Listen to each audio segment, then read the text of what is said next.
இனிமே என் பொண்ணு இந்த வீட்டில் தான் வாழ போறா. அதனால இந்த வீட்டில் இருக்கிறவங்கள பத்தி தெரிஞ்சுக்கிறது முக்கியம் இல்லையா? நீங்க சொல்றது 100% உண்மைதான். விட்டா உங்க பொண்ணையே தாலி கட்ட வச்சிருவீங்க போல. புது சம்பிரதாயம்னு சொல்லி. அம்மா நீ இருடா.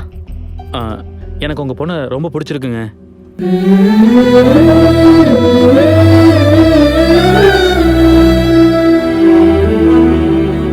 அட்லீஸ்ட் கல்யாணமாவது எல்லாருக்கும் சொல்லிட்டு பண்ணுவீங்களா இல்ல யாருக்கும் சொல்லாமலே இத மாதிரி பண்ணிடுவீங்களா? இதுல சொல்லாம பண்றதுக்கு என்ன இருக்கு? ஜஸ்ட் சர்ப்ரைஸ் கொடுத்தேன், அவ்வளவுதான். ஆனா இப்பவாவது கேட்டீங்களா அந்த பையனை அவளுக்கு பிடிச்சிருக்கா இல்லையான்னு? இது ரொம்ப நல்ல இடமா, இதுல பிடிக்காம போறதுக்கு என்ன இருக்கு? நீ என்னம்மா எதுவுமே பேசாம வர? உனக்கு பையனை பிடிச்சிருக்கா இல்லையா? அதான் சிவா இருக்கான்ல.